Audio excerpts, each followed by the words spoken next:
கிறிஸ்துவுக்குள் பிரியமானவர்களே, இந்த நாளுக்கான தினசரி தியான வசனம் மத்தேயு எழுதின சுவிசேஷம் 10வது அதிகாரம் 6வது வசனம். மத்தேயு 10:6, மேத்யூ 10:6. காணாமற் போன ஆடுகளாகிய இஸ்ரவேல் வீட்டாரிடத்திற்கு போங்கள். என்ன எங்கே போகாதீங்கன்னு சொல்லிட்டு எங்கே போங்கன்னு சொல்கிறார். கர்த்தராகிய இயேசு கிறிஸ்து எப்பயும் அப்படி தானே சொல்கிறாரு. எப்படி கொடுக்கக்கூடாதுன்னு சொல்கிறாரு, எப்படி கொடுக்கணும்னு சொல்கிறாரு. எப்படி ஜெபிக்கக்கூடாது, எப்படி ஜெபிக்கணும். எப்படி உபாசிக்கக்கூடாது, எப்படி உபாசிக்கணும். இப்போ எப்படி நீங்கள் எங்கே போகக்கூடாது, எங்கே போகணும். எங்கே போகக்கூடாது, புறஜாதியார்ட்டையும் சமாரியர்ட்டையும் போகக்கூடாது. ஆனால் எங்கே போகணும், காணாமல் போன ஆடுகளாகிய இஸ்ரவேல் வீட்டார். இந்த காணாமல் போன ஆடுகள் பழைய ஏற்பாட்டிலே இது ஆண்டவர் திரும்ப திரும்ப சொல்லுவார். ஏசாயா 53:6 சொல்லும்போது, நாம் எல்லோரும் ஆடுகளைப் போல வழி தப்பி திரிந்து அவனவன் தன் வழியிலே போனோம், கர்த்தரோ நம்ம எல்லோருடைய அக்கிரமத்தையும் அவர் மேல் விழ பண்ணினார்.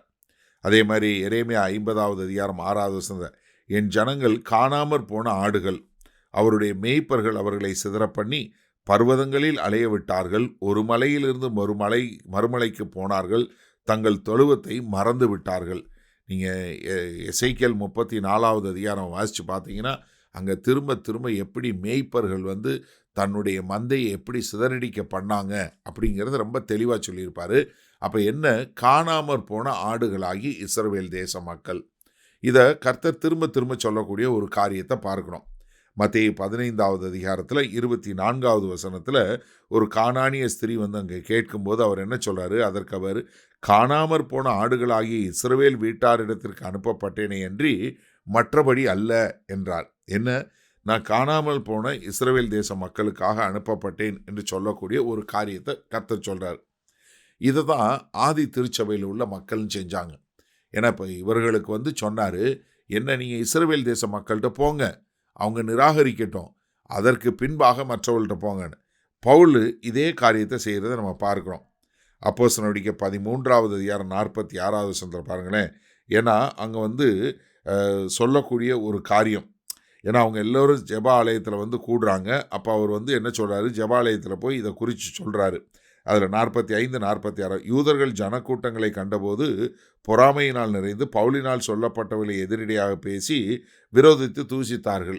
அப்பொழுது பவுலும் பர்னபாவும் தைரியம் கொண்டு அவர்களை நோக்கி, முதலாவது உங்களுக்கு தேவ வசனத்தை சொல்ல வேண்டியதாய் இருந்தது, நீங்களோ அதை தள்ளி உங்களை நித்திய ஜீவனுக்கு அபாத்திரராக தீர்த்து கொள்ளப்படுகிறால், இதோ நாங்கள் புறஜாதியாரிடத்தில் போகிறோம். என்ன, உங்களுக்கு தான் வேத வசனத்தை நாங்கள் முதல்ல சொல்லணும், ஆனால் அதை கேட்ட நீங்கள் தள்ளுபடி பண்ணுறதுனால நாங்கள் என்ன பண்ணுறோம், புறஜாதியார்ட்ட போகிறோம் என்று சொல்லக்கூடியதாக.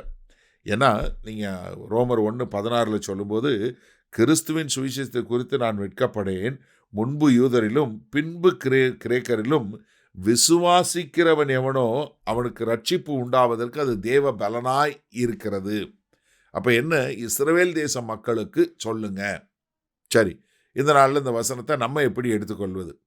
இன்றைக்கு ஒரு சிலர் இஸ்ரவேல் தேச மக்களுக்காக ஜெபிக்கக்கூடிய மக்கள் இருக்கிறாங்க, இஸ்ரவேல் தேசத்தை குறித்து காரியங்கள் செய்யக்கூடிய இருக்க, கர்த்தருக்கு ஸ்தோத்திரம். ஆனால் அந்த இஸ்ரவேல் தேச மக்களும் கர்த்தரை அறிந்து கொள்ளக்கூடிய அறிவில் வளர வேண்டும். இப்போ அவங்க இன்னும் கர்த்தராகிய இயேசு கிறிஸ்துவை ஏற்றுக்கொள்ளலை. அவர்கள் இன்னும் மேசியா என்பவர் வரப்போகிறார் என்று சொல்லி அவருடைய வருகைக்காக காத்திருக்கக்கூடிய மக்களாக தான் இருக்கிறாங்களே ஒழிய என்னவா இல்லை, அவருடைய வருகை வந்தாயிற்று, இயேசு கிறிஸ்து தான் மேசியா என்று அவரை இன்னும் விசுவாசியாமல் தான் இஸ்ரவேல் தேச மக்களில் பெரும்பாலானவர்கள் இருக்கிறாங்க.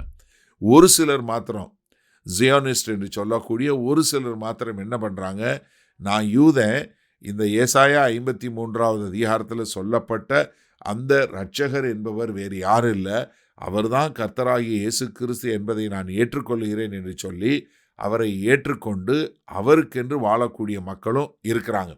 ஆனால் அது வெறும் சிறுபான்மையினர் மட்டும்தான். ஆனால் பெரும்பாலான மக்கள் அதை ஏற்றுக்கொள்ளலை. இதை குறித்து அப்போஸ்தலனாகிய பவுல் ரோமருக்கு எழுதும்போது ரொம்ப அழகாக ரோமரில் சொல்கிறாரு.